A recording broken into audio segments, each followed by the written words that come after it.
Hello students. बेटा जैसा आप जानते हो कि आप लोगों का मेगा रिवीजन प्रोग्राम चल रहा है और 13 जनवरी को आपका पेपर हुआ था फिजिक्स का। ठीक है, तो उस पेपर को आपने दिया भी है और यहाँ मैं पेपर को वन बाय वन करके डिस्कस कर रहा हूँ। ठीक है ना, आप लोग को अटेंशन के साथ इसे देखना है, क्योंकि यहाँ पर मैं ये भी बताने वाला हूँ कि अगर मान लीजिए क्वेश्चन नंबर आप जो 2 मार्क्स का क्वेश्चन है, जो 3 मार्क्स का क्वेश्चन है, उनकी साइज़ क्या होनी चाहिए, है ना। और साथ में प्रोग्राम जो आप डायग्राम बनाते हो, वो डायग्राम कैसे बनाना है, कितना बनाना है, स्टेटमेंट कब लिखना है, इन सब चीज़ों का आपको अटेंशन देना होगा। अदरवाइज आप बोर्ड में जो आपका नंबर है वो कम हो जाता है। ठीक है ना, तो प्रॉपर मैंने डिटेल में इसको एक्सप्लेन किया हुआ है, वन बाय वन करके हम लोग देखेंगे। तो हम सीधे आपका क्वेश्चन पे आते हैं। देखो ध्यान से, अब इसमें जो है आपका पहला क्वेश्चन तो दिया गया है, कह रहा है कि डिफाइन द स्टॉपिंग पोटेंशियल। आपको पता है कि स्टॉपिंग हम लोग फोटो इलेक्ट्रिक इफेक्ट में हमने एक्सप्लेन किया है स्टॉपिंग पोटेंशियल को।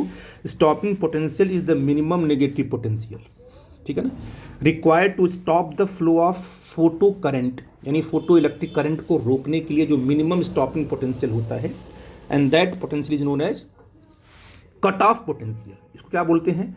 Cut off potential. यानी कहने का मतलब हुआ कि एक ऐसा नेगेटिव पोटेंशियल जिस नेगेटिव पोटेंशियल पर फोटो इलेक्ट्रिक जो करंट है वो स्टॉप हो जाए। ठीक है, तो पहला पॉइंट आपने कर लिया, सिंपल सी बात डिफाइन करना था।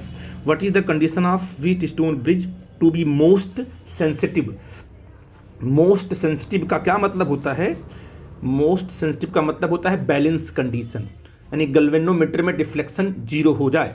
तो द वैल्यू ऑफ, अब क्या उसके लिए क्या होता है, जो P upon Q is equal to R upon S, the value of ratio arms must be equal to 1। यानी कहने का मतलब हुआ कि जो आप लेते हो P upon Q R upon S, ये हमेशा क्या है, 1 के बराबर, यानी इक्वल होना चाहिए। ठीक है ना, must be equal to 1। I think मेरी बात आप समझ पाए। अच्छा, all electromagnetic waves are transverse in nature. आप कहोगे बिल्कुल, जितने भी इलेक्ट्रोमैग्नेटिक वेव्स होती हैं सब क्या होती हैं? Transverse in nature. Transverse in nature का मतलब कि इलेक्ट्रिक फील्ड, मैग्नेटिक फील्ड और direction of propagation of vector. यानी अगर आपकी वेव इधर जा रही है और इलेक्ट्रिक फील्ड अगर ऊपर है तो मैग्नेटिक फील्ड क्या है, उसके बिल्कुल परपेंडिकुलर होगी। ये direction of propagation of wave है।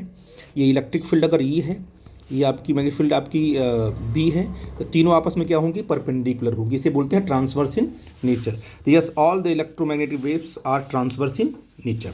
Define the work function. अब वर्क फंक्शन क्या होता है? वर्क फंक्शन होता है मेटल का। मेटल जिस एनर्जी से सरफेस के इलेक्ट्रॉन को होल्ड रखता है उसे बोलते हैं work function of the metal. तो सरफेस के एनर्जी के इलेक्ट्रॉन को, अब यहाँ पर मान लीजिए आपके पास सरफेस की एनर्जी, यहाँ इलेक्ट्रॉन है, इसको होल्ड, अब इसको निकालने के लिए जो आप बाहर से क्या करोगे, एनर्जी सप्लाई करोगे कि जस्ट इसको बाहर निकाल सके। तो आप कहोगे उसी का जो एनर्जी आप सप्लाई कर, that energy known as a work function. तो it is the minimum amount of energy at which photoelectric effect just begins, just start हो, है ना, तो उसे बोलेंगे वर्क फंक्शन। तो डिफाइन करना था, 1 नंबर का था, आपने इसको डिफाइन कर लिया। अब अगले टॉपिक पे आते हैं, क्या है यहाँ देखो, Tesla is the unit of, ठीक है ना। तो आपने क्या दिखा, क्या होगा तुम्हारा, दिया इलेक्ट्रिक फ्लक्स दिया हुआ है, मैग्नेटिक फ्लक्स दिया है, इलेक्ट्रिक फील्ड दिया, मैग्नेटिक फील्ड दिया। तो मैंने सबका लिख दिया। इलेक्ट्रिक फ्लक्स का क्या होता है? वोल्ट मीटर होता है। मैग्नेटिक फ्लक्स की यूनिट क्या होती है? वेबर होती है। इलेक्ट्रिक फील्ड क्या है? न्यूटन पर कूलम होता है। मैग्नेटिक फील्ड क्या होता है? टेस्ला होता है। तो आई थिंक आपका जो 4th ऑप्शन होगा वो करेक्ट होगा कि टेस्ला किसकी यूनिट है? मैग्नेटिक फील्ड की है। ठीक है बेटा जी। अब अगले कॉन्सेप्ट में हम आते हैं, ध्यान देना, आपको समझ में आएगा। हाँ, ये इसका विधव कर दिया हमने, इसको मैंने ऐसे बना दिया। ठीक है, अब ये क्वेश्चन पढ़ते हैं। क्वेश्चन क्या है कि the resistance of wire is R if the length of the wire is doubled. हमने वायर की लेंथ को डबल कर दिया और भी स्ट्रेच करके, बाहर से हमने ऐड नहीं किया है, double, then its resistance will be. अब आपको बता दूं, मैं आपको मैं यहाँ समझा देता हूँ आपको थोड़ा सा, क्योंकि 1 नंबर का है लेकिन कभी कभी 2 नंबर में भी आता है ये। तो आपको पता है कि रेजिस्टेंस क्या होता है? प्रोपोर्शनल टू रेजिस्टेंस क्या होता है? ये रो एल अपॉन ए होता है। ठीक, तो अगर आपने एक वायर है है ना। इस वायर की लेंथ जो भी है, मान लो L1 इसकी लेंथ है, एरिया इसकी मान लो A1 है, और इस वायर को आपने खींच के मान लो डबल कर दिया आपने ऐसे, है ना। इसकी लेंथ आपने L2 कर दिया तो एरिया आपकी बदल जाएगी, A2 बदल जाएगी। लेंथ और एरिया चेंज हो रहा है, लेकिन जो इसका वॉल्यूम V है वही इसका वॉल्यूम भी क्या होगा, दोनों का वॉल्यूम क्या होगा, सेम होगा जब हम वायर को स्ट्रेच करते हैं। तो आपने कहा ठीक है सर। तो अगर हम यहाँ पर क्या कर दें, अगर यहाँ पर A को हम, अच्छा वॉल्यूम क्या होगा, वॉल्यूम होता है A इंटू एल होता है ना। वॉल्यूम दोनों का ही सेम है। तो अगर मैं कहूँ कि बताओ बेटा A क्या होगा, A इज़ वॉट, तो V अपॉन क्या होगा, L होगा। तो ये फार्मूले में अगर रखो रेजिस्टेंस के फार्मूले में, अगर A को एलिमिनेट, क्योंकि आप ये आपको दिया नहीं गया है, तो R is equal to rho L upon ये V अपॉन L हो जाएगा। तो यहाँ जो आपका R आ जाएगा ना, R is equal to rho L square upon V आ जाएगा। अब बताओ रो और V क्या हो गया, तुम्हारा कांस्टेंट हो गया। इसका मतलब क्या होगा, R1 upon R2 is equal to L1 square upon L2 square. तो अगर आपको सिर्फ L दिया हुआ है और आपसे रेजिस्टेंस पूछा हुआ है तो आप निकाल सकते हो। अब मुझे बताओ बेटा जी, पहला रेजिस्टेंस मान लो R है, R1 है, दूसरा क्या है, R2 है। तो पहली लेंथ आपने L स्क्वायर ले लिया, दूसरी लेंथ क्या आपकी है L, मतलब डबल हो रही है, तो का मतलब क्या होगा तुम्हारा 2L का स्क्वायर कर लिया आपने इसको, तो ये आपका L स्क्वायर हो गया। ये तुम्हारा क्या हो गया 4L स्क्वायर हो गया, L स्क्वायर से स्क्वायर तुम्हारा कट गया। तो मुझे बताओ बेटा जी, आपको R2 निकालना है, तो R2 क्या होगा, R2 होगा 4R1, यानी 4R हो जाएगा आपका। 4R का मतलब आपका पहला ऑप्शन करेक्ट होगा। ठीक है बेटा जी, आई थिंक मेरी बात आप समझ गए। तो 4 टाइम आपका रेजिस्टेंस हो गया लेंथ को स्ट्रेच करने के लिए। ठीक, अब अगला देखो कंसेप्ट क्या है तुम्हारा। अगला ये है कि तुम्हारी the frequency of house hold supply of AC in India. आपको पता है 50 हर्ट्ज, सबको पता है कि 50 हर्ट्ज सप्लाई हमारे घरों में आती है।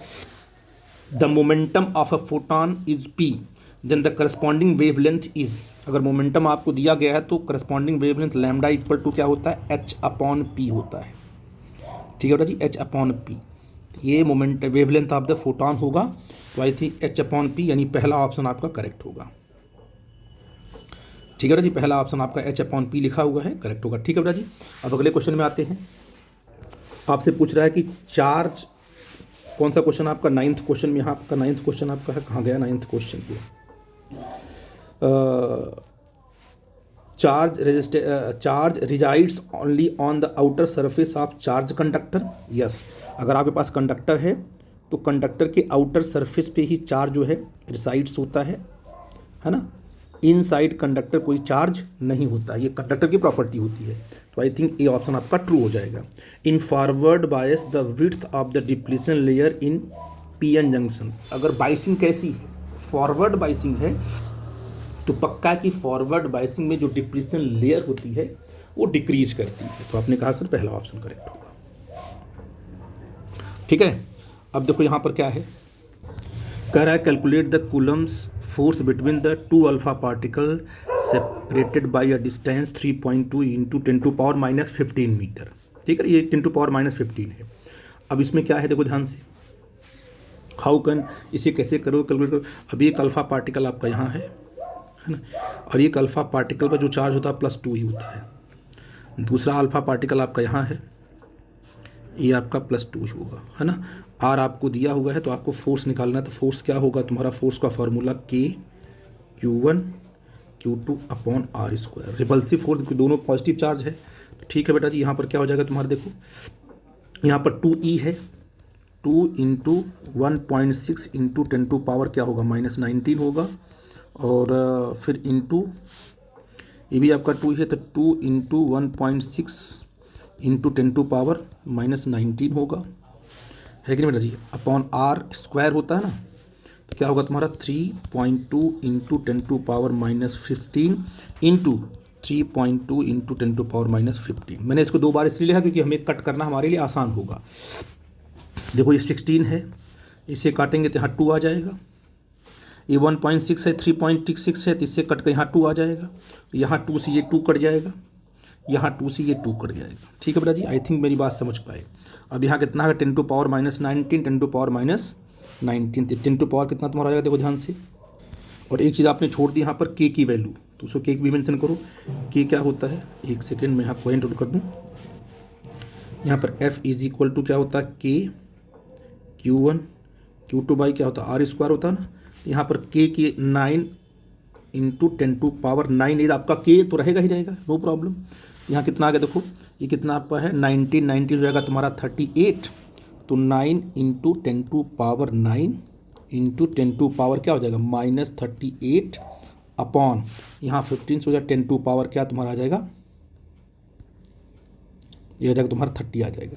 ये ऊपर जाएगा प्लस हो जाएगा ना, तो यहाँ हो जाएगा तुम्हारा, अगर प्लस हुआ तो यहाँ आपका बचेगा कितना -8 और ये 9 है तो +1 बचेगा, तो क्या आ जाएगा, तो 9 इंटू 10⁻1 ये आपका आ जाएगा 90 न्यूटन, इसका आंसर आ जाएगा। ठीक है, 2 मार्क्स का क्वेश्चन है।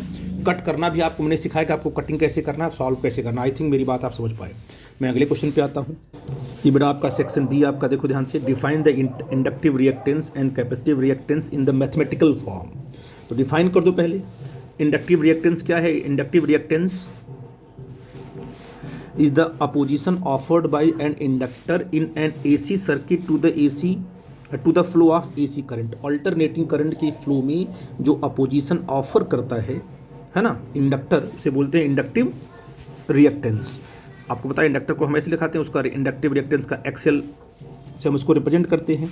इंडक्टिव रिएक्टेंस क्या होगा, X L equal to omega into L. Omega क्या आपकी एंगुलर फ्रिक्वेंसी है और ओमेगा इज इक्वल टू होता है 2πf होता है, पता आपको है। एफ इज द क्या है, फ्रीक्वेंसी ऑफ एसी सोर्स, जो एसी सोर्स है उसकी फ्रीक्वेंसी एफ है।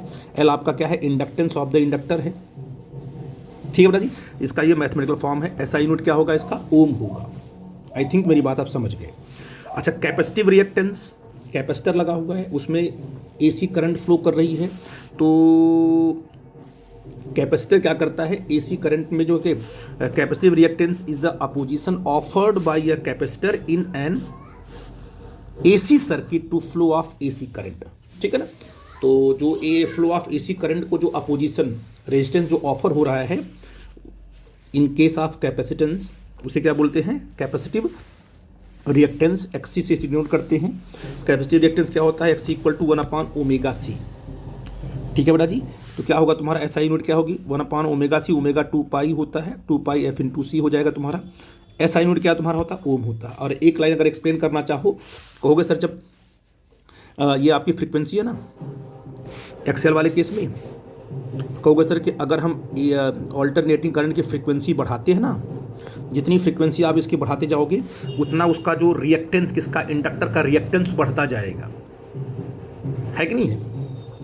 और कैपेसिटिव रिएक्टेंस में अगर आपने फ्रीक्वेंसी बढ़ाना शुरू किया तो उसका क्या है, रिएक्टेंस घटता जाएगा।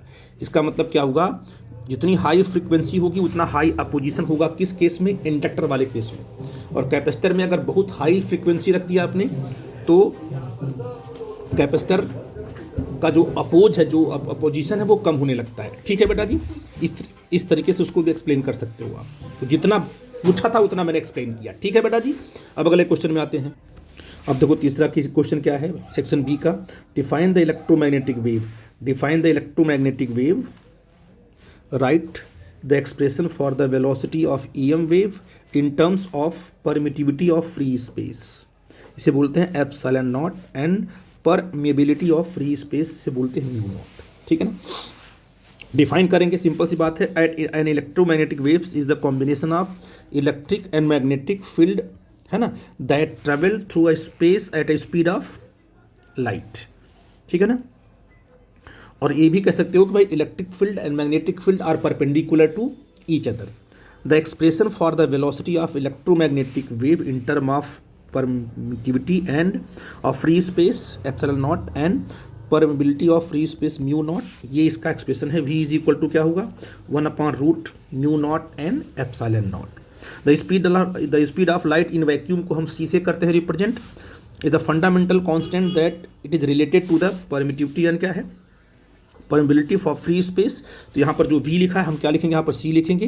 ये क्या होगा, √μ0 इंटू एप्सिलॉन नॉट। c से करते हैं represent. The value of c क्या होती है, 3 × 10⁸ मीटर पर सेकेंड। आई थिंक मेरी बात समझ पा रहे हो आप लोग। और यहाँ पर आप जोड़ देना कि भाई जो ये आपके पास जो इलेक्ट्रोमैग्नेटिक वेव है, ईएम वेव की डायरेक्शन ये है,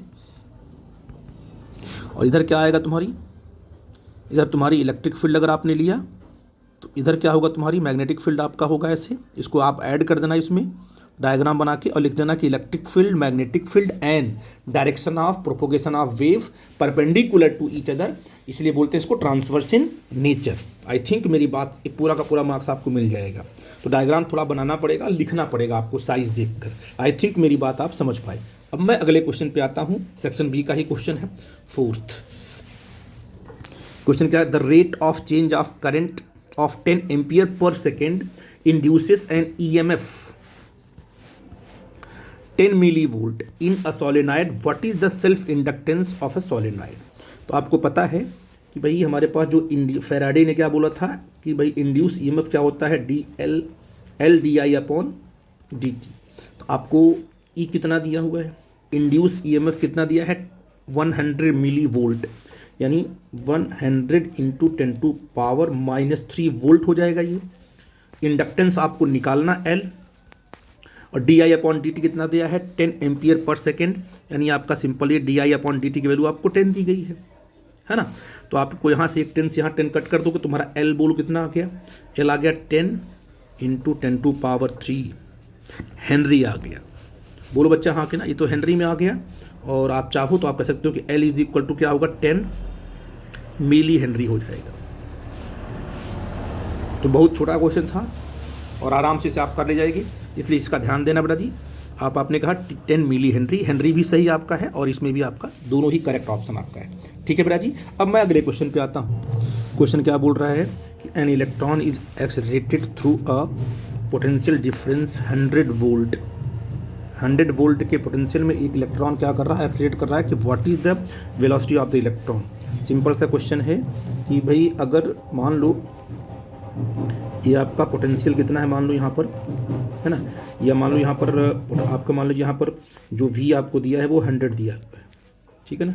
अब एक इलेक्ट्रॉन यहाँ चल पड़ा और ये इसमें क्या कर रहा है, एक्सेलरेट कर रहा है ना। मान लो ये पॉजिटिव है, इधर आपका नेगेटिव है, तो इसके अंदर जो काइनेटिक एनर्जी होगी, काइनेटिक एनर्जी कितनी होगी, काइनेटिक एनर्जी ऑफ इलेक्ट्रॉन ये E इंटू वी होगी। और E कितना है 1.6 इंटू 10⁻ क्या है -19 है, और ये कितना है 1000 है। 30 निकल जाएगा तो जो आपकी काइनेटिक एनर्जी यहाँ से आ गई बेटा वो कितनी आ गई 1.6 इंटू 10⁻16 जूल आ गई है। और आपको पता है कि kinetic energy is equal to क्या होता है, ये इज इक्वल टू आपका होता है 1/2 mv², है ना। और m क्या है, मास ऑफ इलेक्ट्रॉन। तो मास ऑफ इलेक्ट्रॉन कितना होता है 9.1 इंटू 10⁻31 kg, ये तो मास ऑफ इलेक्ट्रॉन होता है। अब यहाँ पर काइनेटिक एनर्जी क्या हो जाएगी, यहाँ पर अगर V निकालना आपको है तो 2 इंटू काइनेटिक एनर्जी, है ना, और m आपका हो जाएगा अपॉन m हो जाएगा, ये आ जाएगा रूट में ना, ये हो जाएगा तुम्हारा V। तो V is equal to root में क्या तुम्हारा आ गया 2 इंटू क्या काइनेटिक एनर्जी है 1.6 इंटू 10⁻19 अपॉन, है ना, m कितना है 9.1 इंटू 10⁻31 kg, ठीक है बेटा जी। अब इसको अगर आप सॉल्व करते हो तो ये जो आपका V निकल के आएगा ये आएगा 1.8 इंटू 10⁻7 मीटर पर सेकेंड अप्रॉक्स, ये वेलोसिटी आएगी। मतलब इतनी हाई वेलोसिटी से इलेक्ट्रॉन क्या करेगा, मूव करेगा। ये काफ़ी हाई स्पीड है, ठीक है बेटा जी। अब मैं अगले क्वेश्चन पे आता हूँ, ध्यान देना।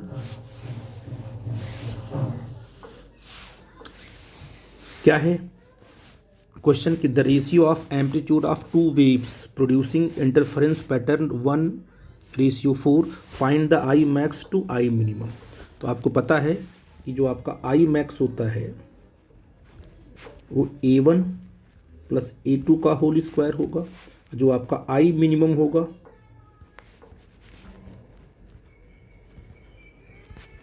वो A1 माइनस A2 का होल स्क्वायर होगा। तो इनका रेशियो क्या होगा I max upon I minimum, क्या होगा 4 + 1 का होल स्क्वायर अपॉन 4 - 1 का होल स्क्वायर, ऐसे कर सकते हो, ठीक है ना। ये तुम्हारा कितना आ जाएगा तुम्हारा, ये आपका 5 का स्क्वायर अपॉन 3 स्क्वायर, तो ये आपका आ जाएगा 25/9। तो आई मैक्स रेशियो क्या आ गया तुम्हारा, आई मिनिमम क्या आ गया 25/9 आ गया।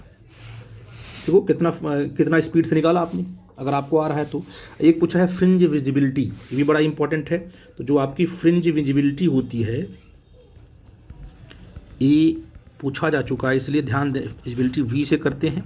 ये क्या होता, I max minus I minimum upon I max plus I minimum. Be alert. तो आई मैक्स कितना ले लोगे आप, 25 - 9 अपॉन 25 + 9। ये कितना आ जाएगा तुम्हारा, 25 में से अगर 9 को आपने माइनस किया तो आई थिंक आ जाएगा 16, और यहाँ से क्या आ जाएगा तुम्हारा 34 आ जाएगा। तो इसे कट करोगे ऐसे तो 17 आ जाएगा। तो जो विजिबिलिटी आपकी आ जाएगी 8/17, आर इसको लगभग 0.47 के ऑर्डर में आएगा। तो यहाँ से आप फ्रिंज विजिबिलिटी भी निकाल सकते हो। तो इम्पॉर्टेंट क्वेश्चन है, कई बार पूछा गया है, इसलिए इसको ध्यान देना। अब कोई डाउट होगा तो ज़रूर मेरे से पूछना, ठीक है बेटा जी। अब हम अगले क्वेश्चन पे आते हैं। क्वेश्चन कह रहा है कि no two electric lines of forces can cross each other, explain the diagram. अब यहाँ में लिखा है कि two electric lines of forces can not cross each other because it would mean there are two direction of the electric field at the same point. एक ही point पर दो डायरेक्शन आ जाएंगी, जो कि पॉसिबल नहीं है, विच इज़ नॉट पॉसिबल। अगर आपने एक मान लो एक इलेक्ट्रिक फील्ड आपने ये बनाया हुआ है, ये इलेक्ट्रिक फील्ड आपने ये बनाया है, दूसरी इलेक्ट्रिक फील्ड यहाँ से इसको कट करके चली गई। तो अब मुझे बताओ कि जहाँ पर इंटरसेक्शन होगा वहाँ पर क्या, यहाँ पॉइंट ऑफ इंटरसेक्शन आपका है, यहाँ पर आपने टेंजेंट ड्रॉ किया। तो आपको पता है इलेक्ट्रिक फील्ड में जा करके किसी पॉइंट पर इलेक्ट्रिक फील्ड की डायरेक्शन निकालनी हो, उस पॉइंट पर क्या करेंगे, टेंजेंट ड्रॉ करेंगे। एक टेंजेंट आपने यहाँ ड्रॉ कर दिया, तो एक पूरे के पूरे स्पेस में एक ही पॉइंट पर इलेक्ट्रिक फील्ड की दो डायरेक्शन आ गई, यानी दो इलेक्ट्रिक फील्ड आ गए। कैसे पॉसिबल है ना, ये पॉसिबल नहीं है। तो यहाँ पर दिया हमने एक्सप्लेनेशन दिया है कि an electric field lines of force an imaginary curved line that shows the direction of the electric force at given point. If two lines of force were to cross, two tangent could be drawn to the lines at the point of the intersection. This would indicate that there are two directions of the electric field at that point, which is not possible. तो 3 marks का question होगा, तो आपको point out तो करना पड़ेगा ना, ठीक है ना। तो इस चीज़ को देखना पड़ेगा आपको, ठीक है बेटा जी। जैसे 2 नंबर का क्वेश्चन अभी आपको दिया गया है, ये 2 नंबर में आपने ये पॉइंट लिखा, डायग्राम बनाया और आपने उसको एक्सप्लेन कर दिया। इतना काम तो करना पड़ेगा 2 मार्क्स में। बच्चा 2 लाइन लिखता है, कहता हो गया, वो गलत है बेटा, ठीक है ना। अब मैं अगले क्वेश्चन पे आता हूँ। अगला क्वेश्चन क्या है, देखो जी, यहाँ पर देखो question number 8, what is the self induction gives it's SI unit. ठीक, आ जाते हैं इस पर। मैंने इसको पॉइंट आउट यहाँ किया, what is the self inductance gives is SI unit. अब बताइए क्या है सेल्फ इंडक्टेंस, डिफाइन कर दो। It is the phenomena of production of induced EMF in a coil itself. स्वयं जो क्या है, स्वयं में करंट फ्लो कर रही है, और वो करंट अगर चेंज हो रही है तो पक्का है, when varying current passing through it. अगर इसमें कॉइल में जो करंट फ्लो कर रही है, अगर ये करंट क्या है, अगर जो करंट फ्लो कर रही है वो करंट टाइम के साथ वेरी कर रही है, तो पक्का है कि इसके अंदर क्या बनेगा, एक है ना, तो इसमें इसके अंदर ही एक इंड्यूस ईएमएफ बन जाएगा, एक वोल्टेज बनेगा जो कि इस करंट के वेरिएशन का अपोज करेगा, है ना। तो आपने कहा कि ये तुम्हारी ये क्या है, तुम्हारी मैग्नेटिक फील्ड है। If I is the magnetic flux, जो फ्लक्स यहाँ पर अगर इसकी एरिया कितनी ए है, फ्लक्स कितना तुम्हारा है, और फील्ड तुम्हारी अगर बी है, तो क्या होगा, फ्लक्स बी इंटू ए होता है, उसको हमने फाई लिया। Phi is the magnetic flux linked with the coil. इस कॉइल में कितना फ्लक्स लिंक है, मान लो फाई है, और I current flow through it, then phi is equal to क्या होगा, एल इंटू आई। क्या होगा तुम्हारा, एल इंटू आई, ये तुम्हारा, और एल क्या है, कोफिशिएंट ऑफ सेल्फ इंडक्टेंस बोलते हैं इसको, बोलो बच्चा जी। और अगर आपने कहा कि आई इज इक्वल टू क्या ले लिया आपने, 1 ले लिया, तो न्यूमेरिकली जो मैग्नेटिक फ्लक्स है वो क्या होगा, वो सेल्फ इंडक्शन के बराबर हो जाएगा, जो सेल्फ इंडक्टेंस के बराबर हो जाएगा। The self inductance of a coil is the magnitude of flux linked through the coil when unit current flow through it. जब इसमें क्या है, 1 एम्पीयर करंट फ्लो करेगी तो जो मैग्नेटिक फ्लक्स इसमें लिंक होगा वही क्या है, इस कॉइल के सेल्फ इंडक्टेंस के बराबर होगा। और एक और तरीके से कर लेते हैं, अगर हम इसको डिफ्रेंशिएट कर, क्योंकि अगर करंट आपकी वेरिएबल है, करंट क्या आपकी वेरिएबल है, तो दोनों साइड को हम डिफ्रेंशिएट कर लेंगे टाइम के हिसाब से। D phi by D t क्या होगा, L D I by D t होगा। यही तो बोला था ना फैराडेज ने, d phi by D t क्या होगा, नेगेटिव साइन हम लेते हैं क्योंकि अपोज करता है, जिसकी वजह से बनता है उसी का क्या करता है, ये अपोज करता है, तो L D I by D T आ जाएगा। ठीक, आई थिंक मेरी बात समझ पा रहे हो। इस तरीके से भी हम क्या है, अच्छा यहाँ पर क्या कर दें, अगर हम यहाँ पर हम कर दें कि d I upon d t is equal to 1 ampere per second. अगर इसको हम 1 कर दें तो आप क्या बोलोगे, किसी भी कॉइल में जो करंट का चेंज अगर है कितना है, 1 एम्पियर पर सेकेंड है ना। किसी भी कॉइल में जो करंट का चेंज है, current change of current in a coil 1 ampere per second, तो वो कॉइल में जो इंड्यूस्ड ईएमएफ बनेगा वो सेल्फ इंडक्टेंस के बराबर होगा। यहाँ भी हम यहाँ से भी इसको एक्सप्लेन कर सकते हैं। आई थिंक मेरी बात आप समझ पा रहे हो बेटा जी। 2 मार्क्स का है तो आपको पॉइंट आउट करना पड़ेगा जितना मैंने बताया, ठीक है ना। अब मैं अगले क्वेश्चन पे आ रहा हूँ। अब बोला है कि state and explain Lorentz force. अब 2 नंबर का है तो फिर लिखना तो पड़ेगा, जो बोल रहा है ना बोल रहा है। तो लॉरेंज फोर्स क्या है, सिंपल सी बात है कि when a charge moving in a region where both electric field and magnetic field exist. एक ऐसा रीजन जहाँ पर इलेक्ट्रिक फील्ड भी और क्या है, दोनों एग्जिस्ट कर रहे हैं, electric force, then the resultant of these forces are called electromagnetic Lorentz force. तो उन पे उस चार्ज पर लगने वाला electric force and magnetic force दोनों ही क्या कहलाएगा, एक साथ में उसे बोलेंगे Lorentz force. Net electric force जो आएगा उस पर उसे बोलेंगे लॉरेंज फोर्स। क्या होगा, एफ नेट, ये आपका मैग्नेटिक फोर्स है, ये आपका इलेक्ट्रिक फोर्स है। तो ये क्या होता है, अगर v वेलोसिटी से चार्ज पार्टिकल चल रहा है तो क्या होगा तुम्हारा, q v क्रॉस b इसे बोलते हैं मैग्नेटिक फोर्स, इसे बोलेंगे q इंटू ई, क्या उस पर लगेगा इलेक्ट्रिक फोर्स। दोनों का सम कर देंगे तो आपका आ जाएगा लॉरेंज फोर्स का फॉर्मूला ये होगा, ठीक है ना। थोड़ा मैंने इसको एक्सप्लेन, हालांकि आप यहाँ तक लिखोगे तब भी आपको 2 नंबर का तब भी आपका काम चल जाएगा। थोड़ा सा इसको और कि ये एफ नेट इक्वल टू 0 अगर हो जाएगा सिस्टम पर, पूरे सिस्टम पर एफ नेट क्या है 0, इसका मतलब क्या हुआ, जितना इलेक्ट्रिक फील्ड है उतना ही क्या है मैग्नेटिक फील्ड है, दोनों जस्ट अपोजिट हैं। अगर इधर इलेक्ट्रिक फील्ड लगा हुआ है, इधर क्या लगा हुआ है, मैग्नेटिक फील्ड लगा हुआ है, बोलो बच्चा हाँ कि ना। और चार्ज पार्टिकल में दोनों अगर बराबर है तो पक्का है, कैंसिल कर देंगे, नेट क्या आ जाएगा तुम्हारा 0 आ जाएगा। तो इसका मतलब कि पार्टिकल जो है मूव करेगा कांस्टेंट स्पीड से, या तो नहीं मूव करेगा, 2 ही केस हो सकती है, या तो रुका रहेगा तो मूव करेगा। अगर मूव करेगा तो v इक्वल टू तुम्हारा कांस्टेंट होगा। तो E not equal to 0, B not equal to 0। अगर E और B 0 नहीं है और एफ नेट क्या कर दिया आपने 0 कर दिया, तो पक्का है दोनों क्या करना पड़ेगा, दोनों को बराबर करना पड़ेगा। E ये आपका m है मैग्नेटिक फोर्स है, आपका इलेक्ट्रिक फोर्स है, ट्रांसफर करोगे तो E इज इक्वल टू क्या आएगा, v क्रॉस b आ जाएगा, ठीक है ना। तो हम देखते हैं कि इलेक्ट्रिक फील्ड और मैग्नेटिक फील्ड में फार्मूला आपका ये बनता है, ठीक है ना जी। क्यू ई आएगा ना, दोनों साइड से क्यू कट जाएगा, तो इलेक्ट्रिक फील्ड तो बी के साथ कैसे रिलेटेड है, तो E is equal to minus v cross B से रिलेटेड है for both positive and negative, दोनों ही नेगेटिव। और इतना लिख दोगे तो आपको नंबर कभी कटेगा नहीं, आई थिंक। तो लॉरेंज फोर्स को पढ़ लो, इतना लिखना ही पड़ेगा आपको। अब मैं अगले क्वेश्चन पे अब ये बोल रहा है कि क्या चीज़, distinguish between the average value and RMS value of alternating current. कैसे इसको करोगे आप लोग, ये देखो क्वेश्चन आपने मैंने यहाँ पॉइंट आउट कर दिया। तो एवरेज वैल्यू क्या होती है, the mean value of AC over any half cycle, है ना, क्योंकि फुल साइकिल में तो एवरेज वैल्यू 0 होती है। Any half cycle either positive or negative is that value of DC which would send same amount of charge through a circuit as is send by the AC through same circuit in the same time.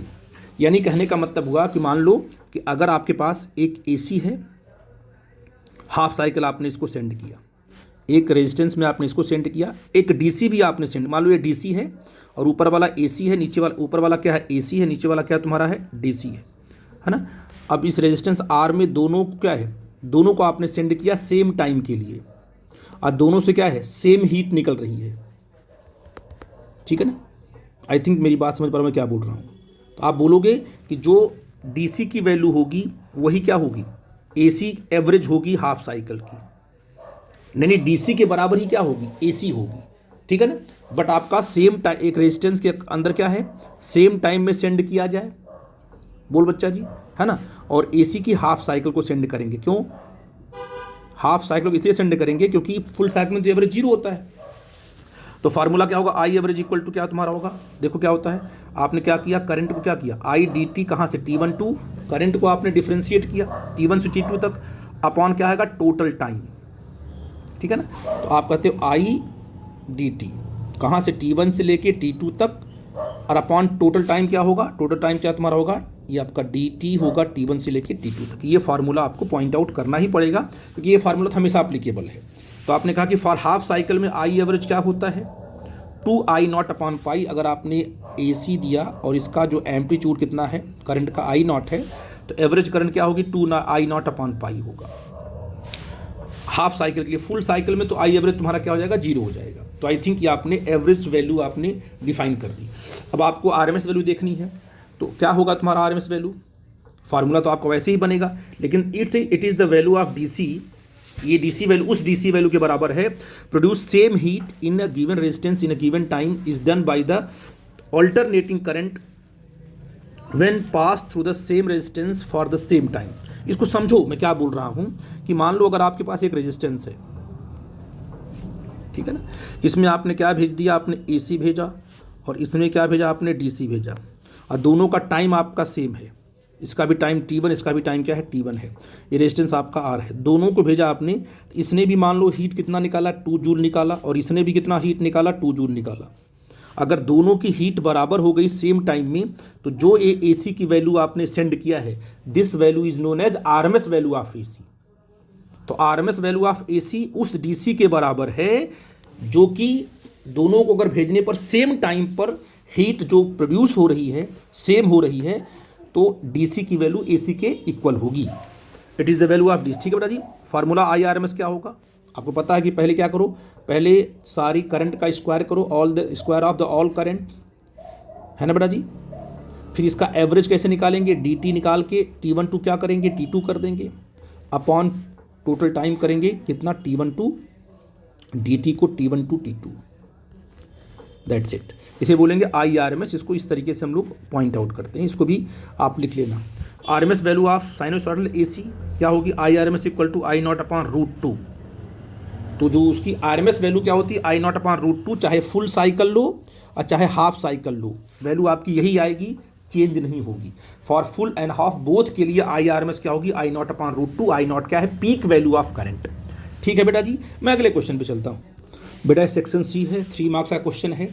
स्टेबलिश the relation between the drift velocity end of electron and current. मैंने क्या किया, देखो यहाँ पर एक conductor लिया है, एक वोल्टेज लगा दिया है, ये पॉजिटिव और ये क्या है, नेगेटिव। इलेक्ट्रिक फील्ड कहाँ होगी, पॉजिटिव से नेगेटिव होगी। यहाँ वोल्टेज V होगा, यहाँ पर वोल्टेज आपका 0 होगा, तो पोटेंशियल डिफरेंस आपका कितना हो गया, V हो गया। लेंथ कितनी हमने लिया, L लिया, क्योंकि आपको पता है कि करंट कहाँ फ्लो करेगी, करंट का फ्लो होगा ऐसे, ठीक है ना बेटा जी, क्लॉकवाइज होगा। तो आपकी जो इलेक्ट्रॉन क्या होगा, करंट के अपोजिट मूव करेगा लेफ्ट साइड में। क्या उसकी वेलोसिटी हमने लिया, ड्रिफ्ट वेलोसिटी लिया, ठीक है बेटा जी। तो हमें ड्रिफ्ट वेलोसिटी और इलेक्ट्रिक करंट में रिलेशन निकालना है। मैंने सब लिख दिया है जो बोला मैंने भी, ड्रिफ्ट वेलोसिटी, ठीक है। मान लिया कि N क्या है, number of free electron per unit volume, है ना, number of free electron per unit क्या है, वॉल्यूम। तो ये पूरे वॉल्यूम में कितना इलेक्ट्रॉन होगा, इस पूरे वॉल्यूम में N से मल्टीप्लाई कर देंगे, ठीक है ना। तो आपने कहा ठीक है सर। तो total volume of the conductor क्या तुम्हारा A इंटू L होगा, क्योंकि इसकी एरिया हमने A लिया है, लेंथ आपने L लिया है। तो free electron in volume, free electron in volume AL, कितने फ्री इलेक्ट्रॉन्स होंगे, नंबर ऑफ फ्री इलेक्ट्रॉन्स, तो आपने कहा NaL, ये तो number of free electron, total number of free electron in volume में आ गए। तो पूरा का पूरा चार्ज कितना होगा, E से मल्टीप्लाई कर देंगे। तो if the e the charge of the electron, then total charge in the conductor कितना होगा, Q इज इक्वल टू क्या होगा, NaL इंटू E। हम चार्ज क्यों निकाल रहे हैं, क्योंकि करंट क्या होता है, करंट आपका जो I होता है वो Q अपॉन T होता है। तो चार्ज निकालने और T निकाल दे, डिवाइड कर दे, रिजल्ट आ जाएगा, ठीक। If T is the time taken by the electron, आपको इलेक्ट्रॉन को मान लो यहाँ से लेके यहाँ तक जाने में कितना टाइम लग रहा है, T टाइम लग रहा है। उसकी वेलोसिटी क्या है, VD है, लेंथ कितना है, L है। तो बोलो टाइम क्या होगा, टाइम क्या होगा, डिस्टेंस अपॉन स्पीड। लेंथ कितनी L है, स्पीड कितना आपका VD है। बस आपने वैल्यू यहाँ पुट कर देना है। देखो ध्यान से, एक सेकेंड। हाँ, electric current through the conductor क्या होगा, I is equal to Q upon T होगा। ये लिखा मैंने। क्यू कितना NaLe upon L upon Vd है, तो L से L तुम्हारा कट गया, Vd कहाँ चला गया, ऊपर चला जाएगा, है ना। तो क्या आ जाएगा NeaVd। तो I is equal to NeaVd। This is the relation between the electric current and drift velocity. I think मेरी बात आप समझ पाए। अब हम आते हैं नेक्स्ट क्वेश्चन पे। अब ये क्वेश्चन आपसे बोल रहा है कि a capacitor of capacitance 20 microfarad is charge to a potential कितने से है 500 voltage. Calculate the charge and energy store in the capacitor. Charge निकालिए और फिर एनर्जी, तो आपको क्यू पहले निकालना। क्यू इज वॉट, तो Q is equal to C into V होता है। तो क्यू इज सी कितना दिया बेटा जी आपका 20 का मतलब माइक्रो फैरेड में ना, तो 20 इंटू 10⁻⁻6 फैरेड हो जाएगा, इंटू कितना आ जाएगा तुम्हारा 500 आ जाएगा बेटा जी, ठीक है ना। और अगर आपसे मल्टीप्लाई करोगे तो कितना आ जाएगा तुम्हारा, देखो ध्यान से, क्यू इज इक्वल टू आपका आ जाएगा 10 इंटू 10⁻⁻3 कूलम। ये आपका चार्ज आ गया। और इसको आप ऐसे बोल सकते हो कि आपका 10 है ना मिली कूलम ले सकते हो, उसको 10 मिली कूलम कर सकते हो, नो प्रॉब्लम। अब आपको निकालना है एनर्जी स्टोर। तो एनर्जी स्टोर क्या होगा बोलो जी, 1/CV² लिखें, क्यू इंटू वी लिखेंगे, क्यू इंटू वी लिख लेते हैं। क्यू दिया होगा क्यू इंटू वी, तो क्यू कितना है 10 इंटू 10⁻⁻3 और वी कितना है 500 वोल्ट है अपॉन, इसे हमने क्या कर दिया 2 कर दिया। तो ये 2 से 2 आपका कट जाएगा, 2 जाएगा तुम्हारा 10, ये तुम्हारा आ जाएगा 5। क्यों बच्चा जी, है कि नहीं है। अब यहाँ से 5 मल्टीप्लाई कर लोगे, कितना आ जाएगा 2500 इंटू 10⁻⁻3।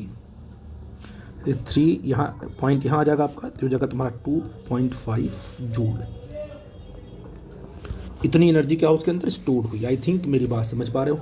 बहुत छोटे छोटे क्वेश्चन दे रहे हैं न्यूमेरिकल में, और आसानी से आप इसको सॉल्व कर सकते हो। अगले क्वेश्चन पे आते हैं। आपसे पूछा है कि what is the rectifier, draw the diagram of full wave rectifier. Rectifier क्या होता है, a device which convert N alternating current AC cycle into direct current DC। मतलब AC को DC में जो कन्वर्ट करता है उसे क्या बोलेंगे, रेक्टिफायर, ठीक है ना। और जब हम क्या करेंगे फुल वेव रेक्टिफायर की बात करेंगे, तो इसमें क्या है, it uses both halfs and AC cycle to produce more efficient. मतलब क्या है कि जो फुल वेव रेक्टिफायर होता है ना, ये फुल वेव रेक्टिफायर ये दोनों साइकिल को यूज करता है, पॉजिटिव को भी यूज करता है और क्या है नेगेटिव को यूज करता है। जो रेक्टिफाई करके आपको आउटपुट देगा वो मोर एफिशिएंट होता है आउटपुट।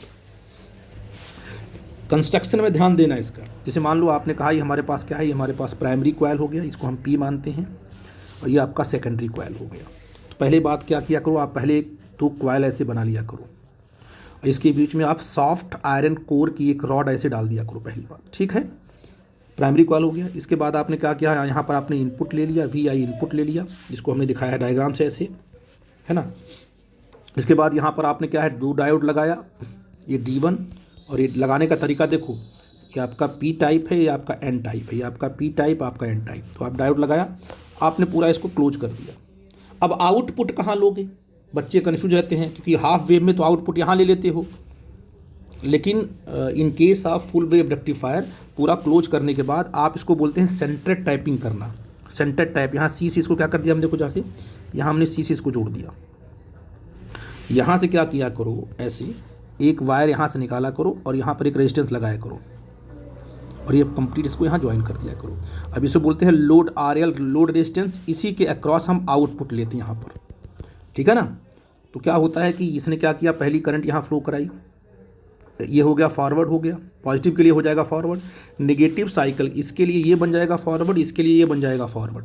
और दोनों साइकिल में करंट यहाँ से जाएगी, इसमें एंटर करेगी, यहाँ जाएगी तो इसमें एंटर करेगी। तो देखो पॉजिटिव साइकिल अगर ये है, नेगेटिव ये है, दोनों की डायरेक्शन क्या है, सेम है। तो जो हमें आउटपुट मिलता है ना वो बिल्कुल सेम मिलता है। ये पॉजिटिव का मिला और ये क्या बना, नेगेटिव का मिला। तो जो फुल वेव रेक्टिफायर है वो पॉजिटिव को तो पॉजिटिव रखता ही, रेक्टिफाई करता है, नेगेटिव को भी रेक्टिफाई करता है और साथ में उसको पॉजिटिव बना देता है। तो देखो हमें दोनों साइकिल, हमें सारी साइकिल ऊपर मिलती है और कंप्लीट मिलती है। आई थिंक मेरी बात समझ पाए आप, ठीक है बेटा जी। तो डायग्राम को आपने प्रॉपर बता दिया। ठीक है बेटा जी। अब कोई डाउट होगा तो या आप इनपुट बनाओ और यहाँ आउटपुट बनाओ, डायग्राम बना के दिखाओ और डिफाइन भी करो। ठीक है बेटा जी, मैं आगे चलता हूँ। क्वेश्चन नंबर 4 क्या है, देखो व्हाट इज़ द, अगर क्वेश्चन में देखो यहाँ पर what is the phenomena of total internal reflection, यहाँ मैंने पॉइंट आउट किया है कि what is the phenomena of total internal reflection, give the condition of its occur. 2 number का है, डायग्राम बनाओगे। ये आपका वाटर है, ये आपका एयर है, इसका रिफ्रैक्टिव इंडेक्स आप अलग अलग करके ले सकते हो डिपेंडिंग ऑन यू। ठीक है बेटा जी। अगर आपने इसका रिफ्रैक्टिव इंडेक्स मान लो इसका आपने म्यू ले लिया है, यहाँ पर म्यू लिया है ना, इसका आपने 1 ले लिया है ना, तो ठीक है। वाटर का आपका म्यू लिया, आपने 1 लिया, तो आप देखो यहाँ से कि लाइट गिरेगी θ1 पर रिफ्रैक्ट होगी, है ना। ये जो है θc क्या तुम्हारा क्रिटिकल एंगल। डायग्राम बनाने का तरीका देखना, पहले यहाँ लिख लेना, ये म्यू है आपका 1 है, ये θc आपका है क्या है, क्रिटिकल एंगल है। इस पर जो आपका एंगल ऑफ θc, यहाँ पर r आपका कितना आएगा 90 डिग्री, और इसको बोलते हैं ग्रेजिंग लाइट, जो सरफेस पे ग्रेज करती है। और θc से जैसे ही एंगल बड़ा हुआ, लाइट क्या यहाँ क्या होगा तुम्हारा TIR, पूरा का पूरा TIR हो जाएगा। तो ये तभी पॉसिबल है जब लाइट कहाँ से आ, देखो टोटल इंटरनल रिफ्लेक्शन क्या है कि जब लाइट क्या करती है, occur when the light or other waves are completely reflected back into the medium. मतलब आप कह सकते हो इसमें से एंटर किया इसने, यहाँ से गई ये, यहाँ से उसी मीडियम में वापस आ गई, instead of reflected into a second medium में जाने के बजाय कहाँ आ गई, वो उसी मीडियम में वापस आ गई। इट अकर व्हेन, ठीक है ना, इसे बोलते हैं TIR। और ये कब होता है, कौन सी condition, 2 condition, light travel from denser to rarer medium. Important है कि लाइट कहाँ से डेंसर से कहाँ जानी चाहिए, पहले रेयर। अगर डेंसर से लाइट जा रही है रेयर में तभी TIR पॉसिबल है, ठीक है ना। उसको आप यहाँ एक्सप्लेन कर सकते हैं। Angle of incidence is greater than critical angle. अगर ये एंगल ऑफ जो इंसिडेंस है अगर क्रिटिकल एंगल से ज़्यादा है तभी क्या होगा, TIR होगा, अदरवाइज नहीं होगा। तो अलग अलग क्या है, अलग अलग इंटरफेस के लिए अलग अलग आपका क्रिटिकल एंगल होता है। जैसे मिलेगा for example critical angle for water and air surface 48.50। इस केस में क्या होगा, ये कितना होगा, ये 48.50। जैसे ही इससे बड़ा एंगल होगा ना, जैसे मान लीजिए 49 हो गया अगर ये, तो पक्का TIR हो जाएगा। और क्रिटिकल एंगल क्या होता है, साइन इनवर्स 1/μ। अगर जो डेंसर मीडियम का रिफ्रैक्टिव इंडेक्स कितना है, म्यू है, और ऊपर वाले का A है, तो क्या होगा 1/μ होगा। इस बात का भी ध्यान रखोगे। आई थिंक 3 मार्क्स में डायग्राम के साथ एक्सप्लेन करना कंडीशन के साथ सफिशिएंट है। अब मैं नेक्स्ट क्वेश्चन पे आता हूँ। यहाँ क्या बोला है, define the mass defect and obtain expression for the binding energy per nucleon. तो मास डिफेक्ट क्या है, mass of nucleus is always less than the sum of masses of its constituents, है ना। जो उसके अंदर जो न्यूट्रॉन प्रोटॉन होते हैं, है ना, उनको अलग अलग उनका मास लेंगे तो पूरे न्यूक्लियस का मास कम हो जाएगा इसके कॉन्स्टिट्यूएंट से। This difference is known as a mass defect. इसे मान लो कि भाई न्यूक्लियस का मास कितना, मान लो ZXA, ये आपका न्यूक्लियस है, M उसका मास कितना हमने M ले लिया, मास ऑफ प्रोटॉन अलग से कितना लिया MP ले लिया, मास ऑफ न्यूट्रॉन कितना लिया MN ले लिया, है ना। तो कुल कितने मास मान आपको पता है कि अगर आपने ZX लिखा हुआ है तो इसमें कितने प्रोटॉन है, Z प्रोटॉन है, और कितने न्यूट्रॉन है, A - Z न्यूट्रॉन है कि नहीं बेटा जी, कोई दिक्कत तो नहीं है। ये MP क्या है, मास ऑफ प्रोटॉन है, तो कुल कितने प्रोटॉन हो गए ZMP, कुल कितने प्रोटॉन हो गए ZMP ले लिया, अलग से मास ले लिया। और कुल मास ऑफ न्यूट्रॉन, कुल कितने न्यूट्रॉन है A - Z, तो मास ऑफ न्यूट्रॉन क्या हो जाएगा A - Z Mn हो जाएगा।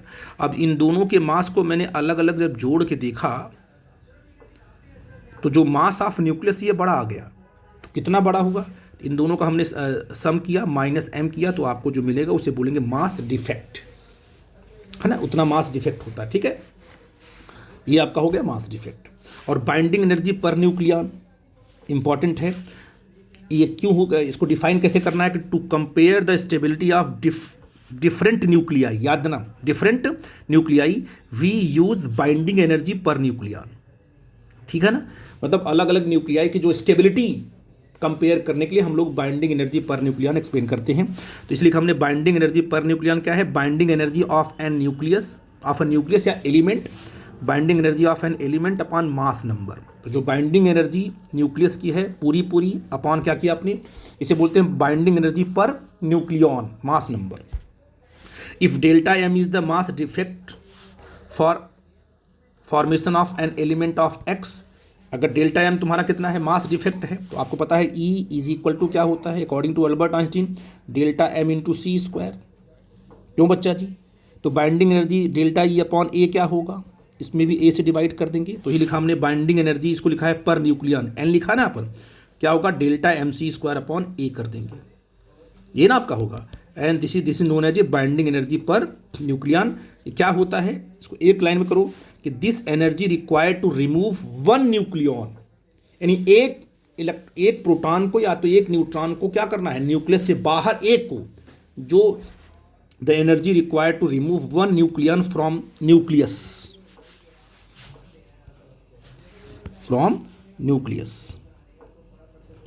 Is known as binding energy per nucleon. इतना आप लिखोगे आपके लिए सफिशियंट होगा। ठीक है बेटा जी, मैं अगले क्वेश्चन पे, अब आपसे पूछा है कि डिफरेंस बिटवीन द क्या चीज़, पी टाइप और एन टाइप सेमीकंडक्टर। तो पी टाइप सेमीकंडक्टर आपको पता है, मैंने समझाया भी आपको है, ठीक है ना। इसमें क्या है, ट्राईवेलेंट इम्प्योरिटी होती है, इसमें क्या होती है, पेंटावेलेंट होती है ना। इसे बोलते हैं ट्राईवेलेंट सेमीकंडक्टर, इसे बोलते हैं पेंटावेलेंट। इम्प्योरिटी, इसमें जो पी टाइप में जो इम्प्योरिटी होती है, the impurities added of the p type semiconductor are called the acceptor, क्योंकि इसमें एक्सेप्टर इम्प्योरिटी होती है, इसमें डोनर इम्प्योरिटी होती है। अब इसमें होल्स क्या होते हैं, मेजॉरिटी होते हैं, इलेक्ट्रॉन क्या होते हैं, माइनॉरिटी होती है पी में। इसमें इलेक्ट्रॉन क्या होंगे, मेजॉरिटी होंगे, होल्स क्या होंगे, माइनॉरिटी होंगे। और इस केस में नंबर ऑफ होल्स ज़्यादा होते हैं, नंबर ऑफ इलेक्ट्रॉन कम होते हैं, पता आपको है।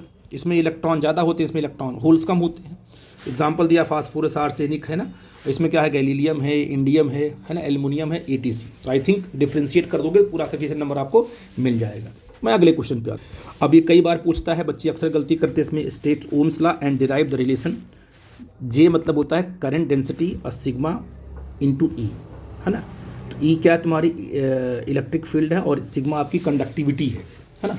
तो ये आपका J is equal to sigma into E, इसे बोलते हैं microscopic form of Ohm's law. याद रखना, कभी कभी ऐसे पूछ सकता है कि microscopic form of Ohm's law, तो भी इसको आपके ही देना है, ठीक है ना। V equal to I R, तो आपका मैक्रो हो गया ना, ठीक। अब देखो ध्यान से, ओम्स लॉ पता आपको है, ये तो डिफाइन कर लो directly, proportional to potential difference V is equal to I, है ना। क्या दिया आपने, V is equal to I, V upon I, है ना। फिर आपने क्या कहा कि V ये कर दिया, डायग्राम आपने दिखा दिया, V इक्वल टू आई दिखाना पड़ेगा आपको, तभी नंबर मिलेगा यार। आई है और V है ना। तो टेन थीटा क्या तुम्हारा होगा, V अपॉन आई, और V upon I is equal to क्या तुम्हारा हो गया, R हो गया, ठीक है ना। ये आपका V और I में रिलेशन आपने डायग्राम बना के दिखा दिया। तो आप दिखा देना V equal to I R M ohms लगा कर, ठीक है ना। अब रिलेशन के लिए देखो क्या है, आपको पता है relation between current density and electric field. ये जो रिलेशन आएगा उसे बोलते हैं microscopic form of Ohm's law. अब जे क्या है, current density, I by A होता है, current upon area, I N E A V D upon A से ए कटेगा, अब J equal to N E A V D आ गया, ठीक है बेटा जी। और आप वी डी निकाल चुके हो, क्या है, ई कैपिटल ई अपॉन क्या है, एम, है ना। ये आपका क्या है, ये आपका निकल के आएगा फोर्स, वी डी आपका है ना, तो e T upon m, relation निकाल रखा होगा आपने। टाउ, टी क्या आपका टाउ है, वो से बोलते हैं रिलैक्सेशन टाइम, है ना। तो बस रख दो यहाँ पर, J is equal to N E T upon tau रख दो, N E square upon E, tau upon M हो जाएगा। जी कितना हो जाएगा, N E square E tau by M हो जाएगा, ठीक है बेटा जी। अब देखिए N E square E upon M, ये आपका क्या है, N E square tau by M, इसको अलग कर लिया, ई को अलग कर लिया, ये तुम्हारा हो गया कांस्टेंट, इसको बोलते हैं कंडक्टिविटी ऑफ द कंडक्टर। ये तुम्हारा हो जाएगा सिग्मा, ये हो गया तुम्हारा क्या है, relation J into sigma into ये। और ये आपका अगर इसको हम लेते हैं वेक्टर फॉर्म में, तब भी ऐसा होगा आपका। बहुत इंपॉर्टेंट है, ध्यान देना इस बात को, ठीक है ना।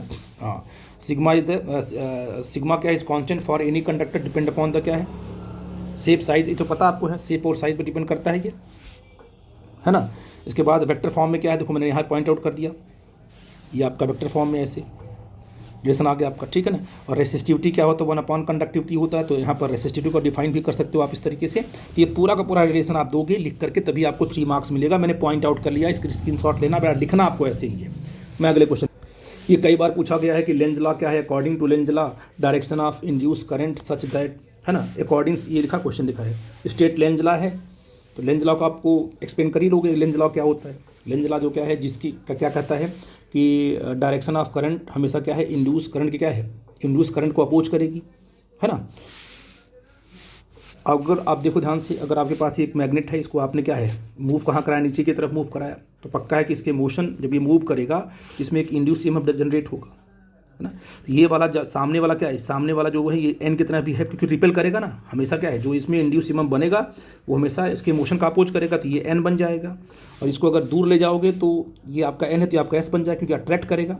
हर हाल में दोनों ही केस में देखो ना, दोनों ही केस में जब भी इसमें इस मैग्नेट में मोशन करा रहे हो, तो यहाँ पर जो भी इंड्यूस ईएमएफ बन रहा है ना, बन रहा है ये इसके मोशन का अपोज कर रहा है, ठीक है ना। अगर आप इसको कहाँ नीचे लेके आए तो ये जो ये ना ये कॉइल या इस जो ये एंड आपका एन बन जाएगा और एन इसको रिपल कर देगा। और अगर इसको कहाँ ले गए, दूर ले गए, तो एन कहाँ जा रहा है, दूर जा रहा है, तो ये एस बन जाएगा, एस इसको अट्रैक्ट कर लेगा। तो हर हाल में दोनों क्या कर रहे हैं, दोनों ही केस में मोशन का अपोज हो रहा है, ठीक है बेटा जी। और law of conservation of energy क्यों हम एक्सप्लेन करते हैं, क्योंकि जो हम वर्क करते हैं ना, यहाँ पर जो मैकेनिकल वर्क करते हैं हम जो करेंगे, जो हम जिसको ऊपर नीचे करेंगे मैकेनिकल वर्क करेंगे, ठीक है ना। तो यहाँ से आपको मिलेगा अपोजिशन मिलेगा, वही वर्क इसके अंदर क्या होगा, मैकेनिकल वर्क इसके अंदर इलेक्ट्रिकल फॉर्म में स्टोर होता है। यहाँ पर उसे बोलते हैं, जो भी वर्क करेंगे वो store in the form of electrical energy. अपने मन से जादू से नहीं आता ना एनर्जी यहाँ पर, तो आप यहाँ लिख सकते हो, मैंने यहाँ पूरा लिखा हुआ, लिख लेना आप लोग कि भाई मूव कराते हैं तो अपर फेस क्या करेगा, एन की तरह बिहेव करेगा, है ना। तो ये पॉइंट आउट करना, ये आपने यहाँ से क्या है, Lenz law obey the principle law of conservation of energy, कि जो हम मैकेनिकल वर्क करेंगे मूव कराने में, किसको, मैग्नेट को मूव कराने में जो हमारा मैकेनिकल वर्क होता है वो इसके अंदर स्टोर होता है। तो energy neither create nor destroy, इसकी आप स्क्रीनशॉट लेना, पॉइंट आउट लिखना, आपको इतना ही लिखना है। आई थिंक मेरी बात आप समझ गए। तो मैं अब अगले क्वेश्चन पे आता हूँ। हाँ, इसको बड़ा फेमस क्वेश्चन है, बराबर करते आए हो आप लोग कि what is electric dipole moment क्या होता है, derive and explain for it. Electric dipole moment क्या होता है, P = Q × 2A होता है ना। डायरेक्शन हमने हमेशा बताया कि माइनस पहले बनाया करो, प्लस पहले बाद में बनाया करो, तो -2 प्लस होगा आपका P होगा, ठीक है ना जी। तो आपने इसको डिफाइन कर दिया। अब आते हैं इसके डेरिवेशन पे आते हैं। इलेक्ट्रिक फील्ड डायग्राम प्रॉपर बनाओ, ये आपका -Q, ये आपका +Q, दोनों के बीच का डिस्टेंस डाइपोल कितना है 2A ले लिया, हाफ आपका A होगा, ये आपका O होगा। डाइपोल मोमेंट कहाँ होगा, राइट साइड में होगा। अब कोई पॉइंट आपने यहाँ लिया तो सेंटर मान लो, हाँ सेंटर से कितना डिस्टेंस आपने R ले लिया। सेंटर पर इलेक्ट्रिक फील्ड पॉजिटिव कहाँ बनाएगा, पॉजिटिव Q कहाँ बनाएगा, राइट बनाएगा, नेगेटिव कहाँ बनाएगा, लेफ्ट बनाएगा। क्या इसका ये कितना होगा, यहाँ से लेके यहाँ तक कितना होगा। अगर मैं कहूँ कि यहाँ से लेके यहाँ तक डिस्टेंस क्या होगी, तो क्या बोलोगे सर, R और -A कर दोगे, है ना। और यहाँ से डिस्टेंस क्या होगी, इतना, यहाँ से लेके यहाँ तक की डिस्टेंस क्या होगी, R + A होगी। तो जो +Q बनाएगा, E प्लस में क्या आ जाएगा तुम्हारा, R - A आएगा, इसके लिए क्या हमारा क्या आएगा, R + A आएगा। देखो ध्यान से यहाँ पर क्या बनाया हमने इलेक्ट्रिक फील्ड, ये देखो E+ क्या है, R - A का है होल स्क्वायर, है ना। E+ आ गया, E+ को मैंने यहाँ पॉइंट आउट कर लिया, है ना। और ये आपका आ जाएगा E- आ जाएगा, इसको कर लिया। तो E नेट कितना होगा, देखो यहाँ पर E नेट कितना होगा, कहाँ गया ये ना, E नेट, E+ - E-,